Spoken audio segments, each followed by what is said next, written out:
There is a boy in this story. He is smart, he is handsome, everyone loves him. And every single day of his life, he is absolutely terrified of being human. He doesn't understand people. He doesn't understand why they eat 3 meals a day with such serious faces. He doesn't understand what they feel. He doesn't understand what they want from him. So he does the only thing he can think of. He becomes a clown. He makes everyone laugh. He makes everyone like him. He gives people exactly what they want. And deep inside, in a place no one ever sees, he is screaming. This is No Longer Human by Osamu Dazai. And I need to warn you before we start. This is not a comfortable book. This is not a book that will give you hope or teach you a lesson or leave you feeling better about life. This is a book that will hold up a mirror, and some of you, more than you'd like to admit, will recognize the face looking back. Who is Osamu Dazai? Before we talk about the book, you need to know something about the man who wrote it. Osamu Dazai was a Japanese writer. He wrote this novel in 1948. He attempted suicide 5 times in his life. The 5th time, he succeeded. He was 38 years old. He finished writing No Longer Human just weeks before he died. This book is not just a story. It is a confession. The main character, Yozo, is not a fictional invention. He is Dazai himself, barely disguised. Every page of this book is soaked in real pain, real shame, real self-destruction. That is why millions of people have read it and felt, for the first time in their lives, that someone finally understood them. Japan's 2nd best-selling novel of all time, only beaten by The Tale of Genji, written 1,000 years ago. Let that sink in. For over 70 years, generations of people have picked up this book and felt seen by it. Let's find out why. 3 photographs. The book opens in a strange way. A narrator, we don't know who, is looking at 3 old photographs of a man he has never met. The first photo, a little boy, about 10 years old. Cute, they say. But the narrator stares at it and feels wrong. Something is deeply, horribly wrong with this child's smile. It looks like a smile, but it isn't. It's something else wearing a smile's face. The second photo, a handsome young student, beautiful even. But again, something is off. His eyes are empty. His smile has no weight behind it. Like a puppet who learned to copy a human expression, but never understood what it means. The third photo, a man, older now, gray hair too early. He is sitting with his hands in front of him, expressionless. The narrator cannot remember this face. He looks away, looks back, and still cannot hold the image in his mind. The face leaves no trace, like it was never really there. These 3 photographs are of the same person, and the notebooks found with them contain that person's story. His name is Yozo, and his first line is this: "Mine has been a life of much shame." Notebook 1. The Boy Who Learned to Pretend. Yozo grows up in a big house in the countryside. He has a large family. He has everything a child could need, and he is completely, utterly alone. Not because people ignore him, but because he cannot understand people at all. He watches his family sit down to eat 3 times a day, in silence, with serious faces, and he genuinely cannot understand why. To him, it looks like some strange religious ritual. He doesn't feel hunger the way others do. He doesn't feel things the way others do. He has this one terrible feeling that never goes away. I am different. I am wrong. There is something wrong with me that I cannot fix and cannot explain. And this feeling is so frightening, so absolutely terrifying that he builds a solution. He becomes a clown. Not a sad clown, not an obvious one, a brilliant one. He learns to make people laugh, to say the right thing at the right time, to perform joy and silliness and charm so perfectly that nobody, not even his own family, suspects what is happening underneath. There is one story from his childhood that captures everything. His father asks each child what they want as a gift from Tokyo. Every child answers immediately. Yozo freezes. He doesn't know what he wants. He doesn't know what makes him happy. He doesn't know himself. His father is disappointed. Yozo can see it on his face, and that disappointment feels like the end of the world. So that night, in the middle of the night, Yozo sneaks downstairs. He finds his father's notebook. He writes in it, "Lion mask." He doesn't want a lion mask. He doesn't want anything. He just wanted to give his father what his father wanted to give. He was a child performing the role of a happy child for the benefit of people around him, and he was very, very good at it. Then one day, something goes wrong. At school, during physical training, Yozo is on the horizontal bar. He deliberately falls off, a planned fall, for laughs. Everyone erupts. It works perfectly, except for one boy, Takeichi, the weakest boy in school, the one nobody notices. He creeps up behind Yozo and whispers, "You did it on purpose." Yozo says this felt like the world bursting into flames. For the first time in his life, someone had seen through the act. He was so terrified that he thought about becoming Takeichi's best friend, or praying for his death, just to keep the secret safe. But Takeichi turns out to be the most important person in Yozo's life, because one day, Takeichi shows Yozo a painting, a Van Gogh self-portrait, and calls it a picture of a ghost. And Yozo looks at it and thinks, yes, that's exactly what it is. That's exactly what I am. For the first time, he understands that some artists paint the world as it really looks to them, not as it is supposed to look. They don't hide the horror. They put it on canvas. Yozo starts painting. He paints self-portraits, dark ones, real ones. He hides them from everyone, because in those paintings, for the first time, he is not pretending. Women will fall for you, and you'll become a great painter. Half of that prophecy will come true, and it will destroy him. Notebook 2, Tokyo and the Mask. Yozo goes to Tokyo for college, and Tokyo is wonderful for him. Not because he finds happiness, but because in a city full of strangers, the performance is easier.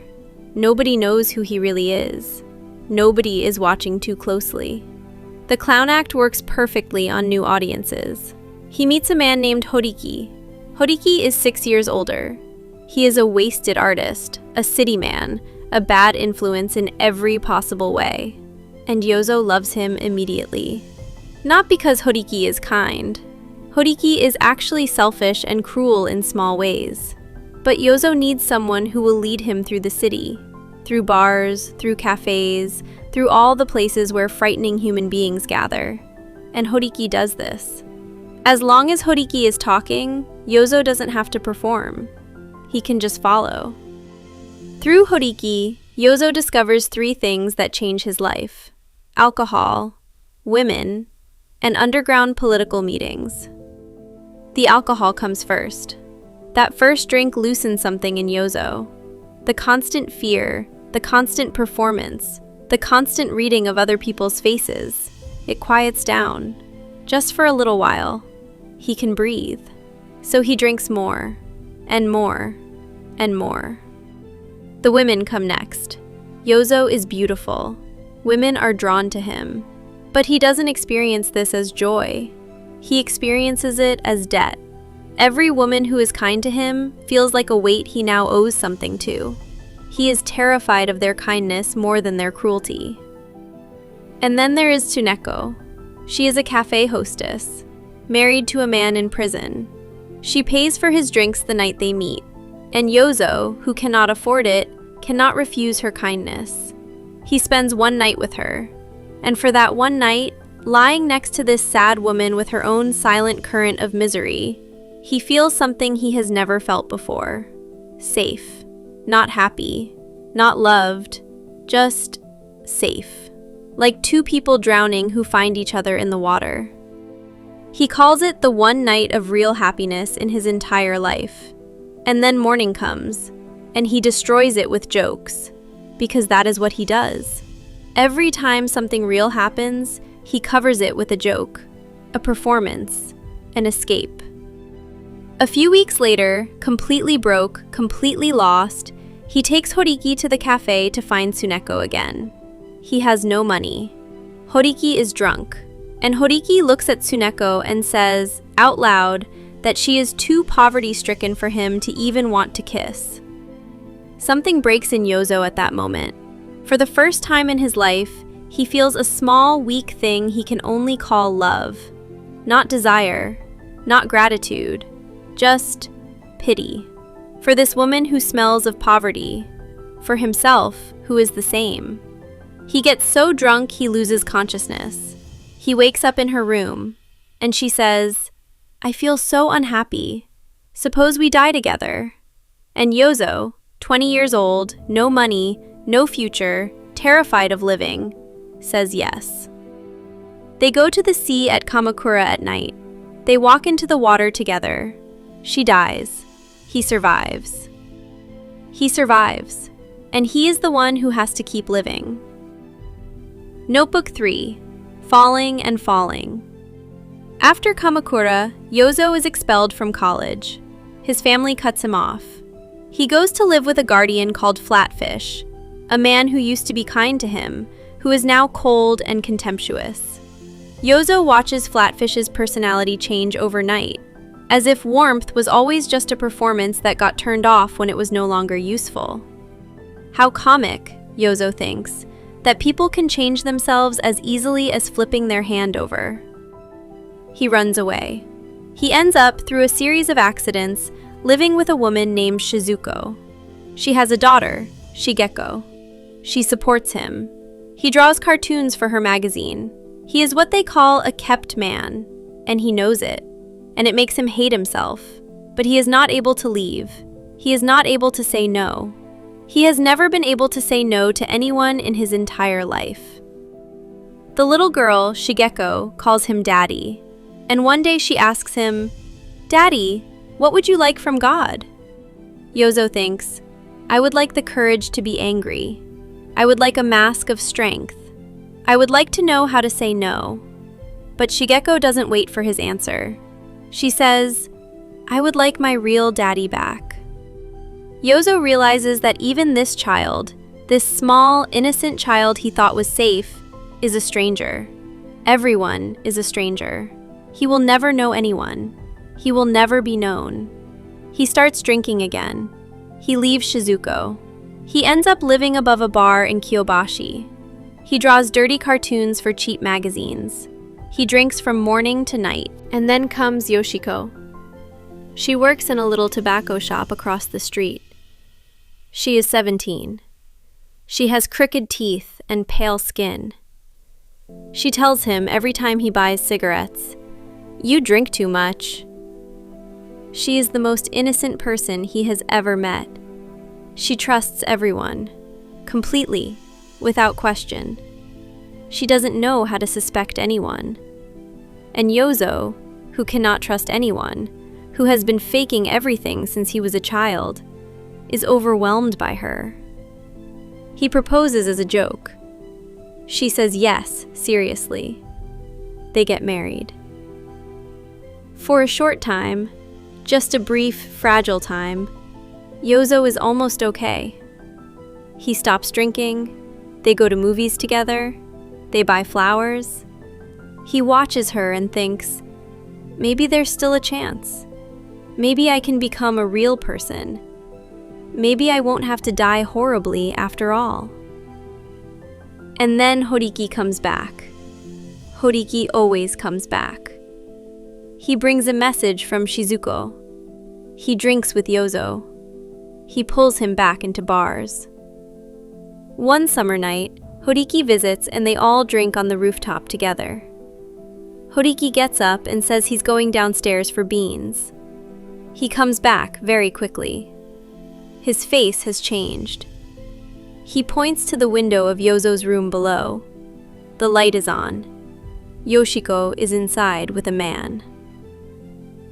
Yozo stands on the stairs and sees everything. He does not go in. He does not shout. He does not rescue Yoshiko. He goes back to the roof and collapses. Later, Yoshiko comes up with a plate of beans. She says, "He told me he wouldn't do anything." Yozo looks at her innocent face, the same face that trusted him, that trusted everyone. He says, "It's all right, don't say anything. Sit down, let's eat the beans." They sit side by side and eat the beans. This is the moment the book completely breaks. Yozo doesn't blame Yoshiko. He can't. Because her trust, her pure, total, stupid trust in every human being, was the one beautiful thing left in the world he believed in. And now even that is gone. He asks God a question, and he asks it again and again through the rest of the book. Is trustfulness a sin? From here, Yozo falls into the darkest period of his life. He can no longer work without drinking. He drinks so much he starts coughing blood. He tries to kill himself with sleeping pills. He survives again. And then, in the snow outside a bar, after vomiting blood that stains the snow red like a rising sun flag, he walks into a pharmacy. The woman there is on crutches. One side of her body has been paralyzed since she was 5 years old. Her husband is dead. Her son is sick. Her father-in-law is bedridden. She and Yozo look at each other. Two broken people in a late-night pharmacy. She gives him medicines, vitamins, blood builders, things to help him eat. And then, because she thinks she is helping him, she gives him one more medicine. "This is for when you need a drink so badly you can't stand it," she says. It is morphine. He becomes addicted immediately. He goes from 1 injection a day to 2 to 4. He can't draw without it. He can't think without it. He sells copies of dirty pictures to pay for it. He manipulates the kind, crippled woman at the pharmacy with fake tears and forced kisses just to get more of it. He watches himself do all of this and he thinks, "I want to die. I want to die more than ever before. Living itself is the source of sin." One day, Horiki and Flatfish arrive at his door. Horiki is smiling, a gentle, warm smile that Yozo has never seen on his face before. "I heard you coughed blood," Horiki says softly. And Yozo, who has been strong for nobody, who has survived everything by accident, completely falls apart at that one gentle smile. He gets into the car. He doesn't ask where they're going. They drive for a long time. Into the woods. To a large building. He is admitted by a doctor with a kind, bashful smile. The door locks behind him. It is a mental hospital. He is not crazy. He knows he is not crazy. But he also knows that once you enter a place like this, the word follows you forever. He spends his days looking through iron bars at water lilies blooming in a pond. He thinks, "I have now ceased utterly to be a human being." 3 months later, his brother comes to take him out. His father is dead. When Yozo hears this, something in him empties. His father, the one person who always terrified him, who was always watching him, who he could never please, is gone. And without that fear to carry, he feels nothing. He says, "I had lost even the ability to suffer." His brother buys him a small house by the sea, far from everything. An ugly old woman is sent to look after him. He lives there alone. The book ends with these words, "Now I have neither happiness nor unhappiness. Everything passes. This year I am 27. My hair has become much grayer. Most people would take me for over 40. 27 years old, looking like 40, neither happy nor unhappy, just empty. Everything passes." The book ends with an epilogue. A narrator who found the notebooks visits the bar madam who knew Yozo. He asks her, "Did you cry when you read this?" She says, "No, I didn't cry. I just kept thinking that when human beings get that way, they're no good for anything." And then she pauses and says something that destroys you. It's his father's fault. The Yozo we knew was so easygoing and amusing, and if only he hadn't drunk.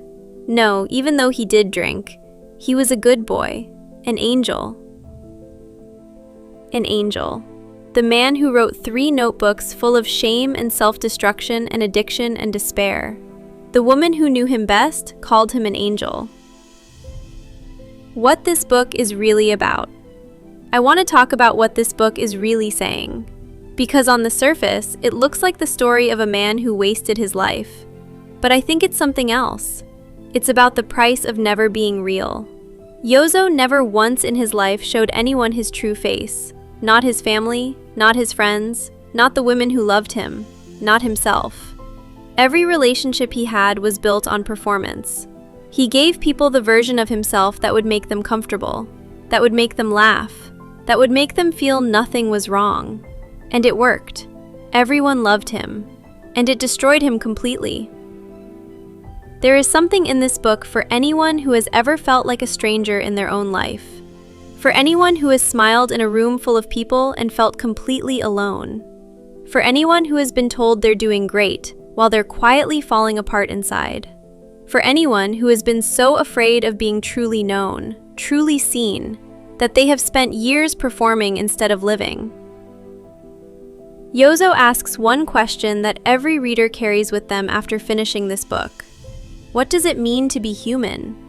He spent his whole life convinced he didn't qualify, that everyone else had received some secret instruction manual for being a person that he never got. But here's the thing. Millions of people have read this book and thought, "Me too," which means, maybe, the secret instruction manual doesn't exist. Maybe everyone is performing. Maybe everyone is afraid. Maybe the boy who felt like the only person who didn't understand how to be human was actually the most human person in the room. 5 things this book will leave inside you. 1. Performing for others will slowly eat you alive. Yozo gave everyone what they wanted. He was everyone's clown, and inside, he was dying. The longer you hide what you really feel, the further you get from yourself. 2. The things we use to escape always become our cage. First it was clowning, then alcohol, then morphine. Every escape Yozo found worked, for a little while. And then it became the next thing trapping him. Whatever you use to numb the pain, ask yourself, am I escaping, or am I building new walls? 3. Kindness without honesty is a slow poison. Yoshiko trusted everyone. The crippled woman at the pharmacy wanted to help. Horiki came with a gentle smile. None of them saved Yozo. Sometimes kindness that doesn't face the truth just makes things worse. 4. Being unable to say no is not kindness. It is fear. Yozo could never say no to anyone. He said yes to things that broke him over and over because saying no felt like certain death. This is not kindness. This is a wound pretending to be a personality. 5. The people who seem fine often aren't. The handsome boy making everyone laugh, the charming man with the beautiful face, the one everyone calls lucky. Read this book and you will never again assume that someone is okay just because they're smiling. Osamu Dazai finished writing this book. He walked into a river with a woman he loved. They found his body 11 days later, on his birthday. He spent his whole life asking whether he was qualified to be human. He never got his answer. But he left behind this book. And this book has sat in the hands of millions of people, in countries and languages and generations far from 1948 Tokyo, and made them feel that someone, somewhere, understood. That is what great art does. It doesn't fix anything. It doesn't give you answers. It doesn't make the pain go away. It just says, you are not the only one. If this book sounds like something you recognize, if something in this summary felt too close, please know this. The fact that you feel things this deeply is not a defect. It is not something to be ashamed of. It is the thing that makes you fully, completely, painfully human. And that is enough. This was No Longer Human by Osamu Dazai. If this hit you somewhere real, share it with someone who needs to feel less alone tonight. See you in the next one.